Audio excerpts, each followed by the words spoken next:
लेकिन सीधी इस रिपोर्ट को आपको दिखाएंगे, लेकिन इससे पहले हम आपको अयोध्या लेकर चलते हैं, जहां पर इस वक्त मुख्यमंत्री योगी आदित्यनाथ मौजूद हैं। क्या कुछ कह रहे हैं, सुनते हैं।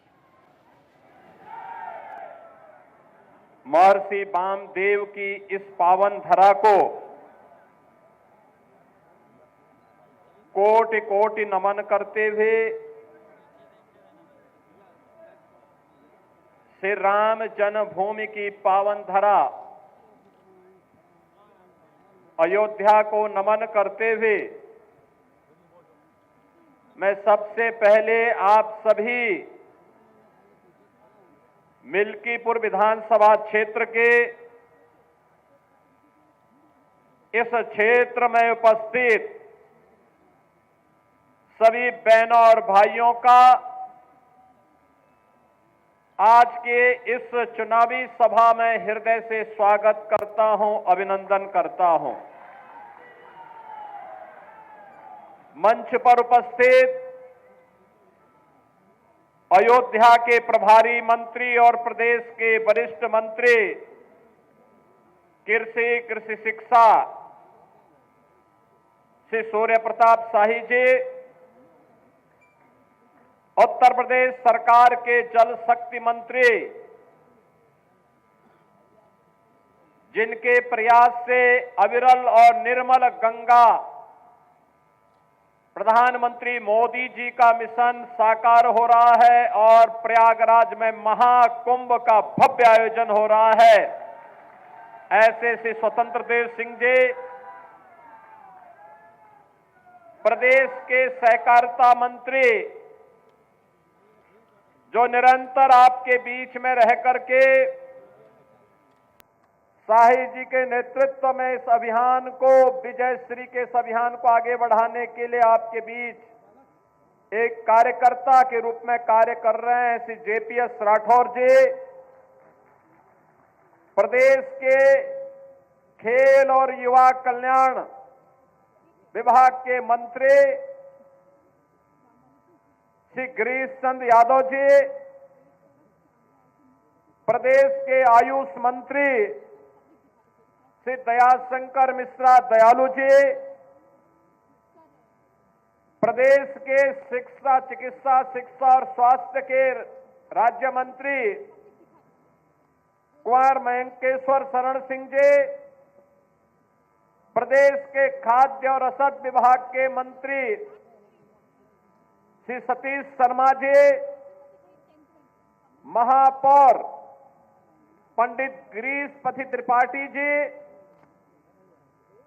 माननीय विधायकगण श्री रामचंद्र यादव जी, वेद प्रकाश गुप्त जी, अमित सिंह चौहान जी, जिला पंचायत अध्यक्ष श्रीमती रौली सिंह जी, पूर्व सांसद श्री लल्लू सिंह जी, पूर्व विधायक श्री गोरखनाथ बाबा जी, पूर्व विधायक श्री रामू प्रियदर्शी जी, पूर्व विधायक श्री इंद्र प्रताप तिवारी खब्बू तिवारी जी, भारतीय जनता पार्टी के प्रदेश के उपाध्यक्ष और विधान परिषद सदस्य डॉक्टर धर्मेंद्र सिंह जी, विधान परिषद सदस्य श्री अवनीश पटेल जी, जिला अध्यक्ष संजीव सिंह जी, महानगर अध्यक्ष कमलेश श्रीवास्तव जी, मंच पर उपस्थित अनुसूचित जाति जनजाति आयोग के अध्यक्ष श्री बैजनाथ रावत जी, जिला पंचायत सदस्य बबलू पासवान जी, आज के इस कार्यक्रम में उपस्थित श्री कमला शंकर पांडे जी, अवधेश पांडे जी, अभिषेक मिश्रा जी, रघुनंदन चौरसिया जी, ओम प्रकाश सिंह जी, जिला महामंत्री राधेश्याम त्यागी जी और भारतीय जनता पार्टी के लोकप्रिय प्रत्याशी श्री चंद्रभान पासवान जी और उपस्थित मेरे सभी बहनों और भाइयों, आज मुझे एक बार फिर से अयोध्या जनपद की इस मिल्कीपुर विधानसभा में आपके बीच में आने का सौभाग्य प्राप्त हो रहा है और आपके उत्साह को देख करके, आपके उमंग को देख करके मुझे प्रयागराज का महाकुंभ याद आ रहा है। मैं परसों ही हमारी पूरी कैबिनेट, सभी मंत्रीगण प्रयागराज में मां गंगा, मां यमुना और मां सरस्वती के पावन त्रिवेणी के संगम पर हम लोगों ने डुबकी लगा करके पुण्य के हम भागीदार बने। बहनों और भाइयों, कितना आनंद आ रहा था और कितने हम सौभाग्यशाली हैं। बिना भेदभाव के, बिना किसी बाधा के हमारे प्रदेश उत्तर प्रदेश में इस सदी की 144 वर्षों के बाद इतना पावन क्षण हमारे सामने आया कि हमें प्रयागराज के महाकुंभ में स्नान करने का सौभाग्य प्राप्त होकर के देश और दुनिया से आने वाले श्रद्धालुओं को उनकी सेवा करने का सौभाग्य प्राप्त हो रहा है। आप याद करिए, पिछले 10 दिन के अंदर, पिछले 10 दिन में प्रयागराज में 10 करोड़ श्रद्धालुओं ने पावन त्रिवेणी के संगम में स्नान किया। 10 करोड़ लोगों ने। दुनिया के तमाम देशों की आबादी 10 करोड़ नहीं है और 13 जनवरी से 26 फरवरी के इन 45 दिनों के अंदर महाकुंभ में जो स्नान होगा, बहनों और भाइयों, ये 45 करोड़ श्रद्धालुओं के आने की संभावना है। 45 करोड़ आबादी दुनिया में केवल 2 देशों की है, 45 करोड़ से ज्यादा। एक भारत की है और दूसरा चीन की है। बाकी दुनिया के जितने भी देश हैं, लगभग 200 देश हैं, उन 200 देशों की आबादी 45 से 40 करोड़ से कम ही है। हम उत्तर प्रदेशवासी, भारतवासी सौभाग्यशाली हैं। ऐसे ही नहीं, हमारे ग्रंथों ने लिखा है कि दुर्लभम भारते जन्म मानुषम तत्र दुर्लभम। भारत में जन्म लेना दुर्लभ है और उसमें भी मनुष्य के रूप में जन्म लेना और भी दुर्लभ है। और प्रयागराज महाकुंभ इस बात का एहसास करा रहा है। पूरा देश, पूरी दुनिया, हर सनातन धर्मावलंबी बिना जाति के, बिना पंथ के भेदभाव के एक संगम में स्नान कर रहा है, गौरव की अनुभूति कर रहा है। मां गंगा का आशीर्वाद, भगवान प्रयागराज का आशीर्वाद उस संगम के माध्यम से प्राप्त हो रहा है और संगम का एक ही संदेश है, महाकुंभ का एक ही संदेश या त्रिवेणी का एक ही संदेश, एकता से ही अखंड रहेगा ये देश, एकता से ही अखंड रहेगा ये देश। बहनों और भाइयों, एकता, एकता के मार्ग में सबसे बड़ी चुनौती है जातिवाद, सबसे बड़ी चुनौती है परिवारवाद। और आज उसी परिवारवाद पर प्रहार करने के लिए मैं आपके पास आया हूं। उसी जातिवाद पर प्रहार करने के लिए मैं आपके पास आया हूं, आपसे अनुरोध करने के लिए, आपसे अपील करने के लिए। आपके विकास में बाधा है ये परिवारवाद और जातिवाद की राजनीति। आपके विकास में बाधा है ये बांटने की राजनीति। आपकी आस्था के साथ खिलवाड़ है परिवारवाद की राजनीति और जातिवाद की राजनीति। ये जातिवाद की राजनीति वे लोग कर रहे हैं, ये परिवारवाद की राजनीति वे लोग कर रहे हैं जिन्होंने केवल और केवल अपने परिवार की चिंता की। जनता जनार्दन की चिंता नहीं की, किसी दलित, किसी वंचित, किसी पिछड़ी जाति के व्यक्ति का, किसी का भी इन्होंने कभी उत्थान नहीं किया। याद करिए, अयोध्या जनपद का ही पुराना जनपद है अंबेडकर नगर जनपद, इसी से अंबेडकर नगर जनपद बना। और जब ये पुराना जनपद अयोध्या था, तब इसी जनपद में पैदा हुए थे स्वर्गीय राम मनोहर लोहिया जी, डॉक्टर राम मनोहर लोहिया। लोहिया जी ने एक बात कही थी समाजवादियों के लिए। उन्होंने कहा था, संपत्ति और संतति के चक्कर में जो पड़े वह समाजवादी नहीं। आप मुझे बताओ, ये आज के समाजवादी तो संपत्ति के ही चक्कर में ज्यादा पड़े हैं। जो प्लॉट खाली है वह प्लॉट हमारा है, उस पे सब जगह इनके झंडे लग जाते थे,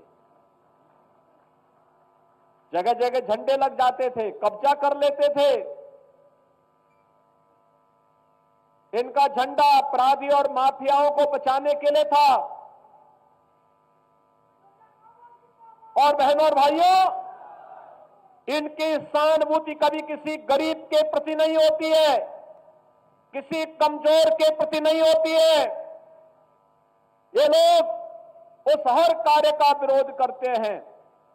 आप देख रहे होंगे समाजवादी पार्टी के अध्यक्ष का, पूर्व मुख्यमंत्री का बयान, महाकुंभ को लेकर के जब पूरा देश और पूरी दुनिया प्रयागराज की धरती की ओर आकर्षित हो रही है, तब ये रोज महाकुंभ के बारे में दुष्प्रचार करते हैं, रोज दुष्प्रचार करते हैं, यानी दुष्प्रचार करके भारत की आस्था के साथ खिलवाड़ करते हैं, आपकी आस्था के साथ खिलवाड़ करते हैं। याद करिए, 22 जनवरी 2024 को जब अयोध्या में आदरणीय प्रधानमंत्री श्री नरेंद्र मोदी जी के कर कमलों से 500 वर्षों का इंतजार समाप्त हुआ और प्रभु रामलला अयोध्या में विराजमान हुए, समाजवादी पार्टी ने तब भी विरोध किया था। समाजवादी पार्टी ने तब भी विरोध करके आपकी आस्था के साथ खिलवाड़ किया था।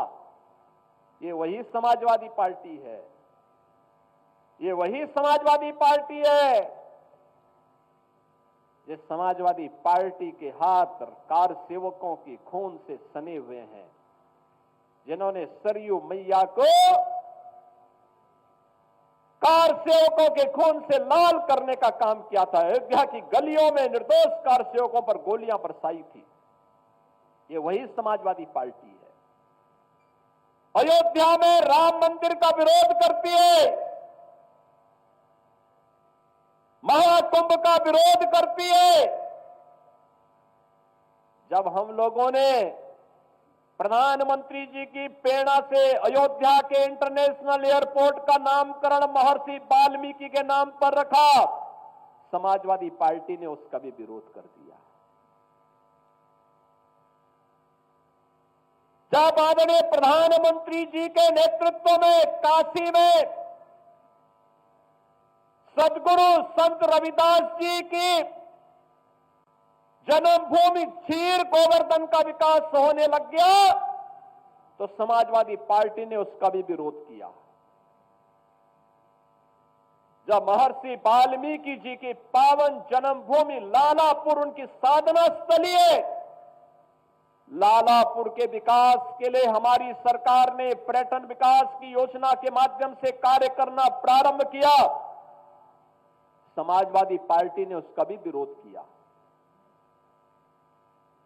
जब संत तुलसीदास जी, जिन्होंने रामलीलाओं के माध्यम से मध्यकाल में विदेशी हुकूमत की चूलों को हिलाने का काम किया था, जब राजापुर का विकास कराने के लिए हमारी सरकार आगे बढ़ी, तो समाजवादी पार्टी ने उसका भी विरोध किया।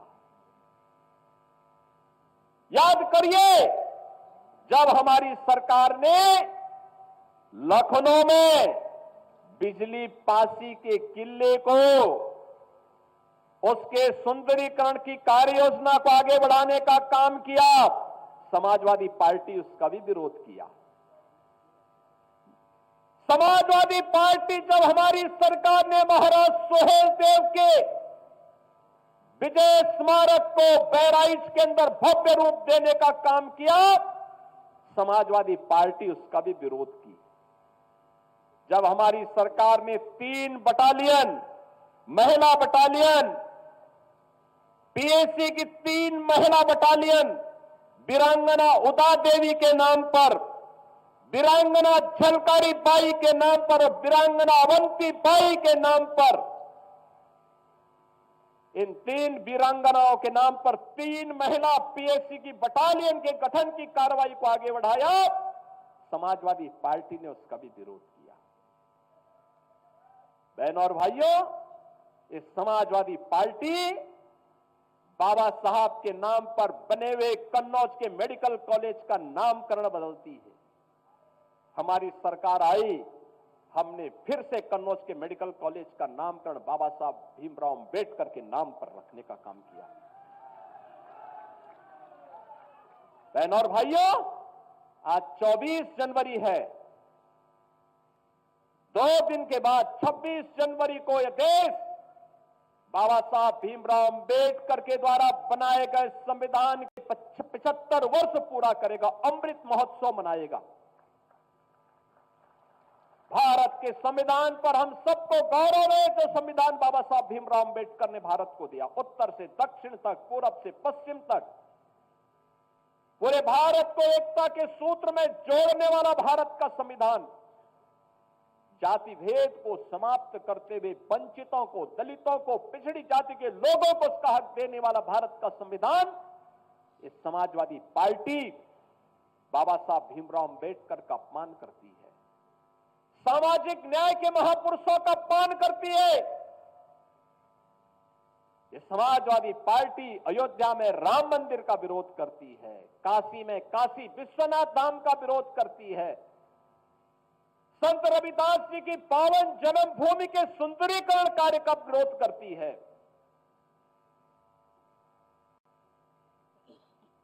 महर्षि वाल्मीकि के नामकरण से इंटरनेशनल एयरपोर्ट का विरोध करती है।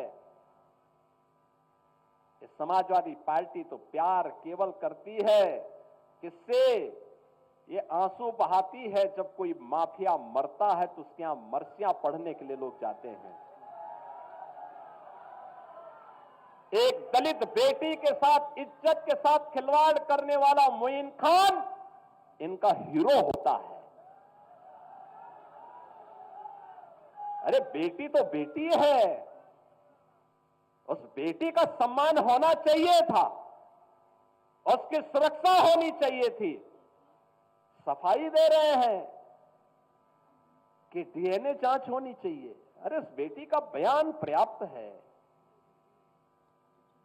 लेकिन फिर भी ये लोग बेटी की इज्जत के साथ खिलवाड़ करते हैं। यही समाजवादी पार्टी का वास्तविक चरित्र है।